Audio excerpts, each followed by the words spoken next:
आज का वीडियो काफ़ी इंपॉर्टेंट होने वाला है और आज इस वीडियो के अंदर हम बात करने वाले हैं सैमसंग A14 5G के चार्जिंग सेक्शन के बारे में कि आप A14 5G के अंदर चार्जिंग सेक्शन किस तरह से रिपेयर कर सकते हो। तो सबसे पहले यहाँ पे आपको एक जैक मिल जाता है और स्टार्टिंग जो पॉइंट है आपको वो यहीं से करनी होती है।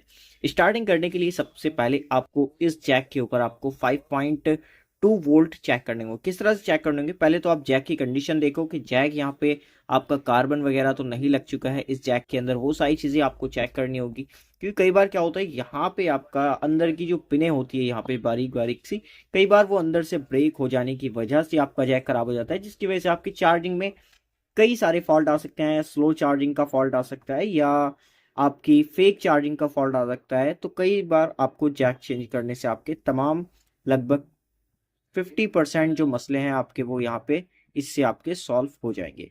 अब अगर यहाँ पे आपको इससे मसला सॉल्व नहीं होता तो आपको देखिए क्या करना होगा। सबसे पहले यहाँ पे आपको आपको ये कनेक्टर मिल जाता है यहाँ पे, तो आपको इस कनेक्टर पे यहाँ पे आके आपको 5.2 वोल्ट चेक करने होंगे। सबसे पहले आपको कोई भी साइड यहाँ ग्राउंड से कर लीजिएगा।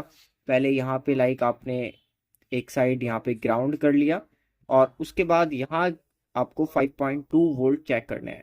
यहाँ पे आपको 5.2 वोल्ट मिलने चाहिए। एक प्रॉब आप ग्राउंड से कनेक्ट करोगे, सपोज यहाँ पे आपने एक ग्राउंड प्रॉब लगा ली, एक प्रॉब यहाँ पे आपने कनेक्ट कर दी, तो 5.2 वोल्ट अगर नहीं मिल रहे हैं तो आपका जैक खराब है। उस केस में आपको जैक को रिपेयर करना होगा। अब अगर यहाँ तक आपका ओके हो चुका है, मतलब आपका जैक सही काम कर रहा है, यहाँ पे आपके 5.2 वोल्ट अगर आ रहे हैं तो अब यहाँ पे इससे आगे का हमारा नेक्स्ट स्टेप आ जाता है मदरबोर्ड की साइड। अब हम यहाँ पे मदरबोर्ड पे किस तरह से रिपेयर करेंगे इसको वो देख लेते हैं। तो देखिए मदरबोर्ड पे रिपेयर करने के लिए सबसे पहले आपको यहाँ पे चेक करना होगा कि यहाँ पे आपको 5.2 वोल्ट मिलने चाहिए। इस कैपेसिटर पे आपको चेक करना है कि यहाँ पे आपको 5.2 वोल्ट मिलने चाहिए या यहाँ पर आपको ये जो बड़ा सा बॉक्स दिख रहा है, ये देखिए आपको यहाँ ये एक आउटलाइन मिल जा रही है इस तरह से। तो ये आपका जो मोटा पॉइंट होता है ये आपका 5.2 वोल्ट, ये मोटा इसीलिए है क्योंकि यहाँ पे आपको 5 वोल्ट मिल रहे हैं। ये आप ये ट्रैक देख सकते हो, ये आपके कितने बारीक बारीक से ट्रैक है। तो यहाँ पे आपका डेटा ट्रांसफर होता है या 1.8 आता है, तो इसलिए ये बारीक ट्रैक है। लेकिन जहाँ पे आपका ज़्यादा वोल्टेज की सप्लाई होगी वहाँ पे आपको इतना मोटा ट्रैक आपको मिल जाएगा।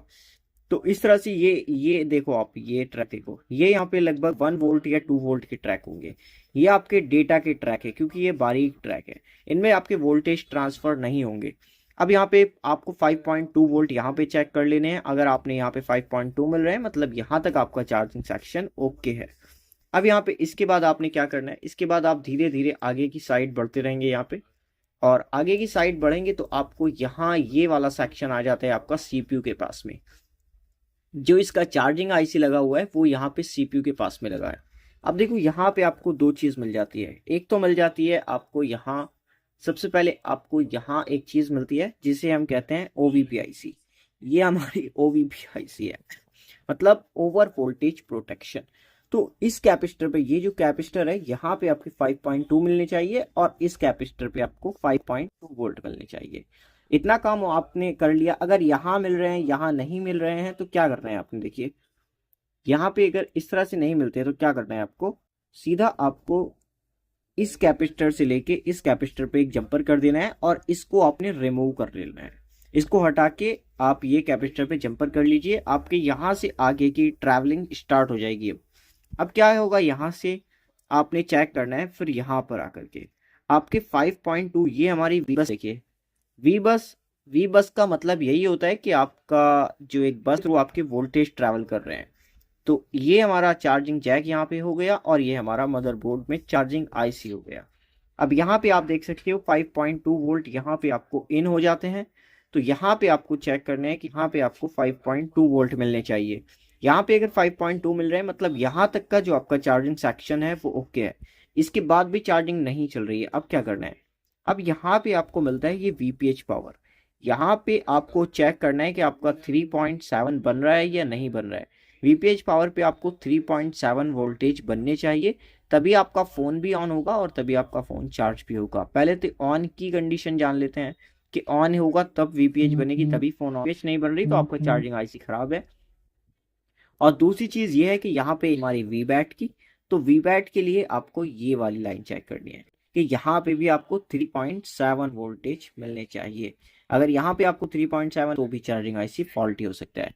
और क्या क्या इशू हो सकते हैं, आप स्लो चार्जिंग में आपको देखो ये डीपीडीएम की लाइन भी चेक करनी होगी।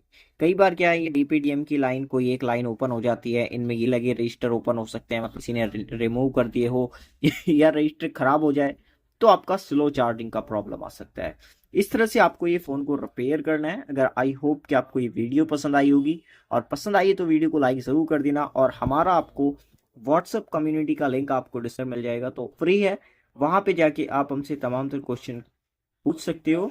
और आपको कोई अनलॉकिंग करानी है, ऑनलाइन अनलॉकिंग, या आपको अनलॉकिंग नहीं आती है, तो उसके लिए भी आप हमसे व्हाट्सएप पे कांटेक्ट कर सकते हो। मिलते हैं वीडियो के साथ, तब तक के लिए wish you all the very best.